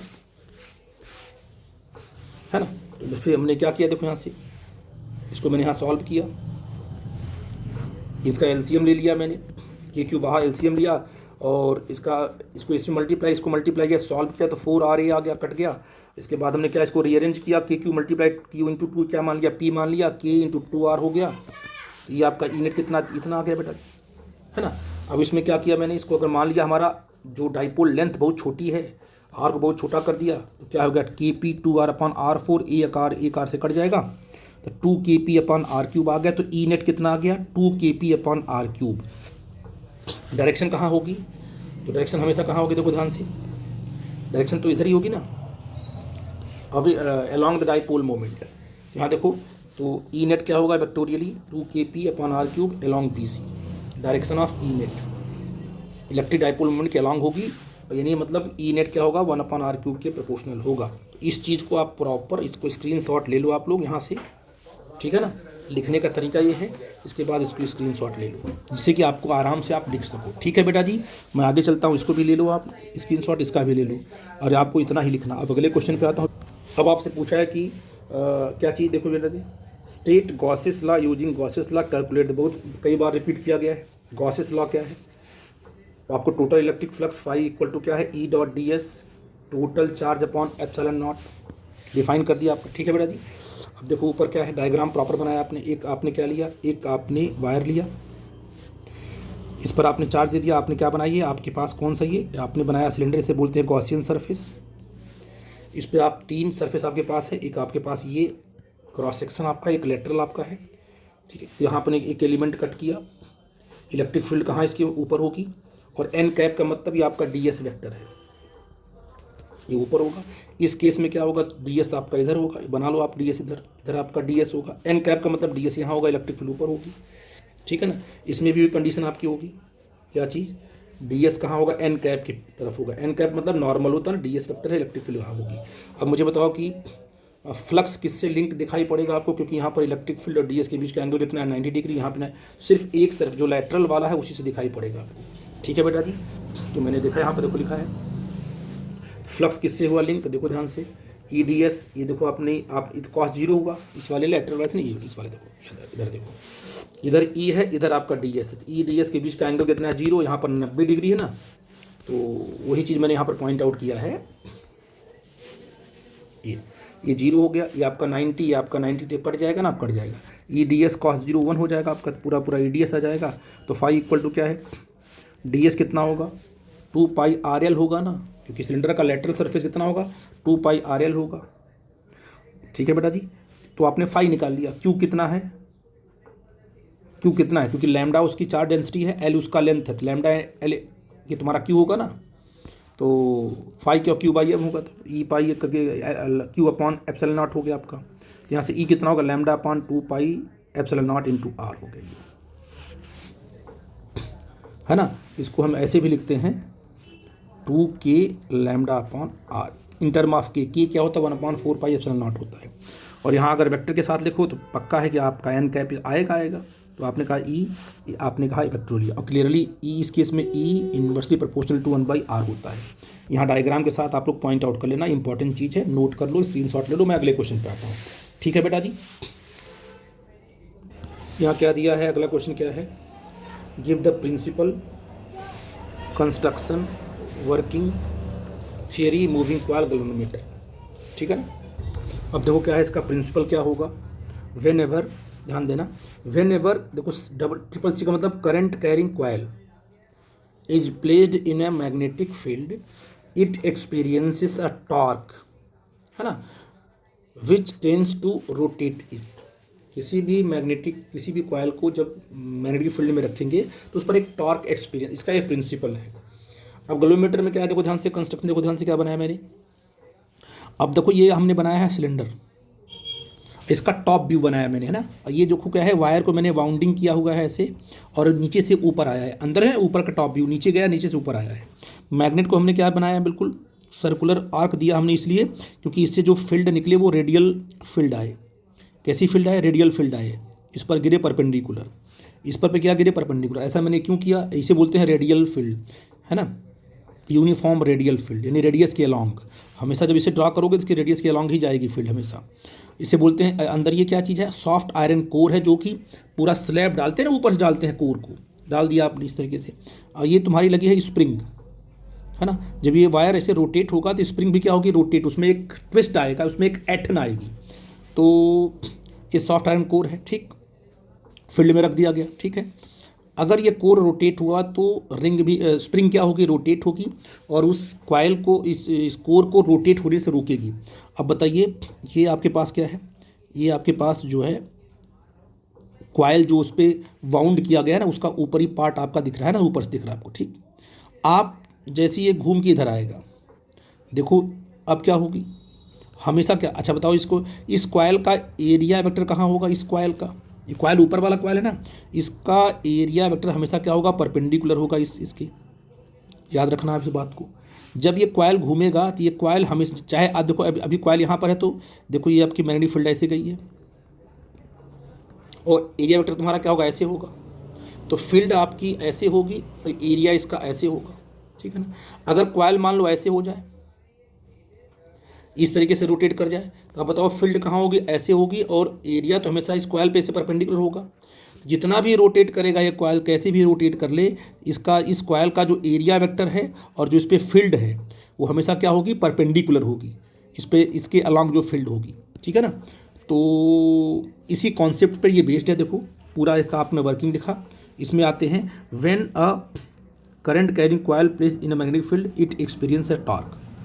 कितना टॉर्क आएगा आपको, देखो ध्यान से, टॉर्क आपका आएगा I N A cross B. A क्या है, एरिया, बी क्या है, और ए क्रॉस बी होता है A B sine theta, area है, अब बी आपकी फील्ड है, और थीटा क्या हमेशा 90 डिग्री को मैं बता चुका हूँ आपको कि मतलब अगर आपने ऐसे इसका क्या लिया, इसकी एरिया ऐसे लिया तो फील्ड आपकी देखो ऐसे है कि नहीं, ऐसे है। जब जब चाहे जैसे भी घुमा लो ये, इसका हमेशा क्या होगा, क्या बोलते हैं, फील्ड और एरिया के बीच का एंगल आपका 90 डिग्री ही रहेगा। इसलिए इस पर टॉर्क, आप इस पर जो है टॉर्क वो मैक्सिमम एक्ट होता है। N I A B sine theta हो गया, टॉर्क हमारा एन आई बी हो गया, ठीक है ना। सबको पॉइंट आउट थीटा आपका ले लिया हमने। दिस टॉर्क, जब ये टॉर्क क्या करेगा, इसको रोटेट करेगा ना, तो आपकी स्प्रिंग भी रोटेट होगी। ये स्प्रिंग ऐसे जब क्या होगी, मतलब इसे घूम रहा है कोई चीज़, तो स्प्रिंग भी रोटेट होगी। तो स्प्रिंग क्या होगी, इसके रोटेशन को रोकेगी, ट्विस्ट आएगा ना स्प्रिंग में। तो this torque tends to rotate by this torque tends to rotate by coil the coil by angle theta. अगर थीटा अगर घूम गया वो, तो स्प्रिंग क्या करेगी, प्रोवाइड्स अ काउंटर टॉर्क। अगर ऐसे घूम रहा है क्या कॉइल, तो स्प्रिंग क्या उसको कैसे घुमाएगी, और कितना वो सी थीटा, जितना एंगल घूमेगा उतना टॉर्क स्प्रिंग भी डेवलप होगा। उसको सी क्या है तुम्हारा, थीटा। सी तुम्हारा कांस्टेंट है, सी इंटू थीटा। ये टॉर्क इसमें डेवलप होगा स्प्रिंग में, बैलेंस करेगा किसको, मैग्नेटिक टॉर्क को। क्या होगा तुम्हारा, C theta equal to N I A B, है ना। ये टॉर्क, ये स्प्रिंग का टॉर्क है, और ये जो मैग्नेटिक टॉर्क आपका, दोनों बराबर होंगे। तो आई क्या होगा, सी अपॉन एन बी ए। यहाँ आई प्रोपोर्शनल टू क्या तुम्हारा हो गया, थीटा हो गया। ये दिखाना था आपको। जितना ज़्यादा करंट फ्लो कराओगे कॉइल में, उतना ही ज़्यादा क्या है आपको एंगल ट्विस्ट होगा, उतना ही एंगल क्या आपको मिलेगा, उतना ही रोटेट करेगा टॉर्क, उतना टॉर्क अधिक होगा, रोटेशन भी आपका अधिक होगा। Hence it means the deflection produce is proportional to the current flowing through the galvanometer. ये आपकी वर्किंग हो गई, ये आपका स्टेटमेंट हो गया, कंस्ट्रक्शन ये आपके क्या हो गया, प्रिंसिपल हो गया, ये आपका डायग्राम बन गया, ठीक है बेटा जी। साथ में ये भी लिखते हैं, करंट सेंसिटिविटी क्या होती है, थीटा बाई आई, और वोल्टेज सेंसिटिव क्या होती है, theta upon V. Deflection upon क्या है, आई, डिफ्लेक्शन अपॉन वोल्टेज। इसको भी पॉइंट आउट, तब जाके 5 मार्क्स मिलता है आपको, ठीक है बेटा जी। अब मैं अगले क्वेश्चन पे आता हूँ। करा है कि derive the lens maker formula for convex lens, और साइन कन्वेंशन को भी मेंशन करना है। लेंस मेकर फार्मूला डिफाइन करना आपको बताया मैंने है। साइन कन्वेंशन क्या है, आपको पता है कि जिस डायरेक्शन में इंसिडेंट रे जाते हैं उधर हम क्या लेते हैं, पॉजिटिव लेते हैं। तो ये आपको 1 2 3 ये भी पॉइंट आउट करना पड़ेगा आपको, ठीक। इसके बाद क्या है, आपने डायग्राम देखो ध्यान से बनाया, आपने डायग्राम बनाया आपने, देखो बेटा जी, लाइट इंसिडेंट कर रही है, इस पर लाइट पड़ेगी, पड़ने के बाद क्या होगी, ये पहला सरफेस से रिफ्लेक्ट होकर यहाँ जाएगी, पहले इमेज यहाँ बनेगी, है ना। लेकिन जब दूसरा सरफेस आएगा तो इमेज यहाँ बन जाएगी, ठीक है। तो वो मैंने सब कुछ पॉइंट आउट यहाँ तो किया होगा 1 बाई 1 करके। तो पहले सरफेस रिफ्लेक्शन क्या तुम्हारा ये होगा, दूसरे से क्या होगा, ये वाला होगा तुम्हारा, पहला सरफेस ये देखा, दूसरा ये देखा। फिर इन दोनों को हम जब ऐड करेंगे, तो ऐड करने के बाद क्या आपका ये आ जाएगा, है ना। तो 1 upon v minus 1 upon u, तो क्या हो जाएगा तुम्हारा μ2 upon μ1 minus 1 upon R1 R2 क्या है, रेडियस ऑफ क्या है जो आपका लेंस का फर्स्ट सरफेस की रेडियस है, रेडियस ऑफ कर्वेचर है, और R2 सेकेंड का कर्वेचर आपका है, ठीक है। और μ2 अपॉन μ1 को हम 1 μ2 भी लिखते हैं, आप μ2 अपॉन μ1 लिख रहे तो कोई प्रॉब्लम की बात नहीं है, ये आपका आ गया। अब u इज इक्वल टू रखोगे इन्फिनिटी, तो v क्या हो जाएगा तुम्हारा f हो जाएगा, तो फार्मूला आपका मेन ई मिल जाएगा। इस पर ध्यान देना, वो कई बार करा चुका हूँ, और प्रॉपर लिखना आपको 5 मार्क्स में ऐसे ही है। आई थिंक मेरी बात आप समझ गए। मैं अगले क्वेश्चन पे आता। अब देखो क्या है, रिफ्रैक्शन क्या बोल रहा है ये, हाइगन प्रिंसिपल, है ना, use the prove that law of reflection, ठीक है ना। तो बड़ा इसका स्टेटमेंट क्या है, every point on the wave front becomes source of secondary. ये आपका वेव फ्रंट है, तो आप क्या, इसका हर एक पॉइंट क्या है, behave as a secondary source, इसको बोलते हैं सेकेंडरी वेवलेट्स। ये अगला वेव फ्रंट बनाएगा, ठीक है ना। और इस पर क्या, ये आपका देखो, ये आपका जो आपके पास ये वेव फ्रंट बना ना, छोटे छोटे वेव फ्रंट्स बने हैं, है ना। इसको अगर आप कॉमन टेंजेंट करोगे आप, तो आपको सेकेंडरी वेव फ्रंट मिल जाएगा। The tangent plane to these secondary wavelets, जो वेवलेट्स बनाए ना, आपको अगला सेकेंडरी थी आपका क्या आ गया, हाइगन्स का जो प्रिंसिपल आ गया। 2 प्रिंसिपल लिखोगे आप, इसके बाद इसके मेन डायग्राम पे आओगे। देखो डायग्राम क्या इनका है, तो देखो ध्यान से, reflection on the basis of, आपके पास क्या है, एक सरफेस है ना। इसमें स्पीड आपने क्या लिया, मान लो आपने μ2 अपॉन, देखो ध्यान से, अगर मान लो यहाँ से लाइट आ रही है, वेलोसिटी ऑफ लाइट क्या v1 ले लिया इसमें, रेयर मीडियम में, है ना। तो इसको μ1 ले लोगे आप, ये आपका μ2 होगा, है ना। तो बताइए कितना होगा इसमें, म्यू वन कितना होगा, स्पीड क्या होगा, सी अपॉन वी वन होगा, इसमें क्या होगा, सी अपॉन वी टू होगा, तो mu two upon mu one क्या होगा, v one upon v two होगा, है ना। वन म्यू टू का मतलब क्या होता है, mu two upon mu one, v two upon v one होगा, क्यों बच्चा जी, है ना। अब देखो ध्यान से, लाइट को देखो, लाइट को यहाँ से लेकर के, ध्यान देना, लाइट को यहाँ से लेकर यहाँ तक आने में जो टाइम लगेगा वही टाइम लाइट को यहाँ से लेकर यहाँ तक जाने का टाइम लगेगा। कुछ टाइम यहाँ देखो, ये आपका क्या है, ये अगला वेव फ्रंट है, ध्यान देना इसको। ये भी आपका मान लो पहला वेव फ्रंट है, ये आपका अगला वेव फ्रंट है। और हाइगन्स से बताया कि जो अगला वेव फ्रंट होगा उस पर जो है कि पहले वेव फ्रंट का हर एक पॉइंट सेम टाइम पे पहुँचेगा, यानी यहाँ से यहाँ तक पहुँचने का टाइम, यहाँ से यहाँ तक पहुँचने का टाइम तुम्हारा सेम होगा, है ना। तो यहाँ से यहाँ तक पहुँचने का टाइम बोलो क्या होगा, देखा जाए v1 वन इंटू टी होगा। मान लो यहाँ तक कितना टाइम t लिया तो v1 वन इंटू टी होगा। ये भी आपका क्या होगा, ये होगा v2 टू इंटू टी होगा, कोई टाइम दोनों में कॉमन है ना, इसमें स्पीड आपकी v2 इंटू टी होगा। देखो ध्यान से क्या लिखा आपने, v2 इंटू टी लिखा, है ना। एक में v1 इंटू टू, एक में क्या v2 इंटू टी लिखा, ठीक है बेटा जी। देखो ध्यान से, फिर आपने क्या बोला कि भाई ए डैश, अब देखो ट्रायंगल देख लो आप, ये एंगल ऑफ इंसिडेंस, ये एंगल ऑफ रिफ्लेक्शन है। तो इस राइट एंगल ट्रायंगल देखो, ये 90 डिग्री है, ये क्या बेटा 90 डिग्री है। और इसमें देखो क्या है, ये आपका 90 डिग्री है। आप बताइए, ये एंगल 90, ये एंगल 90, दो ट्रायंगल लिया ना आपने, इसे दो ट्रायंगल, ठीक है ना।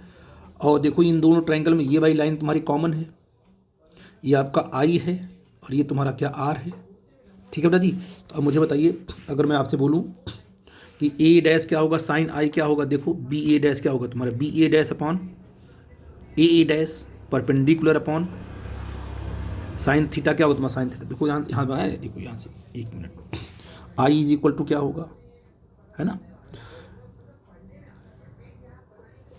बी ए डैश, ये तुम्हारा परपेंडिकुलर ना आपका, upon A dash upon hypotenuse. तो इसकी वैल्यू आपको पता है v1 वन इंटू टी है अपॉन ए डैश। इसमें आ जाओ, इसमें ये तुम्हारा परपेंडिकुलर है ना। साइन आर क्या होगा, या आपका आर क्या होगा, आर के लिए ये बनेगा तुम्हारा perpendicular A B upon A dash. Sine i upon sine r क्या होगा, v1 अपॉन क्या होगा, v2 होगा। सिंपल सी बात है, क्यों, क्योंकि कट करोगे तो कट जाएगा T P T, v1 upon v2 का, v1 अपॉन v2 क्या होता है, ये होता है तुम्हारा mu two upon mu one, ऐसे। अब मल्टीप्लाई कर लो, सॉरी, म्यू टू अपॉन ये म्यू वन, क्रॉस मल्टीप्लाई करोगे तो क्रॉस मल्टीप्लाई करो क्या होगा तुम्हारा, देखो क्रॉस मल्टीप्लाई करोगे ऐसे, तो mu one sine i mu two sine r, यही तो आपका स्नेल्स लॉ है, and which prove the Snell's law of reflection. तो हाइगन्स की वेव थ्योरी से आपने क्या कर दिया, स्नेल्स लॉ को प्रूव कर दिया। इसका मतलब लॉज ऑफ रिफ्लेक्शन, ये ना laws of reflection. It is clear that the figure that incident rays normal and interface of x y, incident ये है, नॉर्मल ये है, तीनों क्या है, एक ही प्लेन में लाई कर रहे हैं। तो स्नेल्स लॉ भी प्रूव कर दिया, और आपने जो सेकंड लॉ आपका है कि इंसिडेंट रे, रिफ्लेक्टेड रे और नॉर्मल एक ही प्लेन लाई, वो भी प्रूव कर दिया आपने। तो आई थिंक इस तरीके से आप इसकी स्क्रीनशॉट ले लो, बड़ा इंपॉर्टेंट है बेटा, लिखना आपको इसी तरीके से, पूरा नंबर तभी मिलेगा, डायग्राम शुड बी प्रॉपर, ठीक है। आई थिंक मेरी बात आप समझ गए। ये ओवरऑल जितने न्यूमेरिकल्स, जितने कंसेप्ट थे, मैंने आपको डिस्कस किए 1 बाय 1 करके। जहाँ डाउट होगा तहाँ पूछना, मेरी कोशिश थी कि आपको मैं बता सकूँ कितना आपको लिखना है, क्या क्या डायग्राम बनाना है, ठीक है बेटा जी। Thank you very much.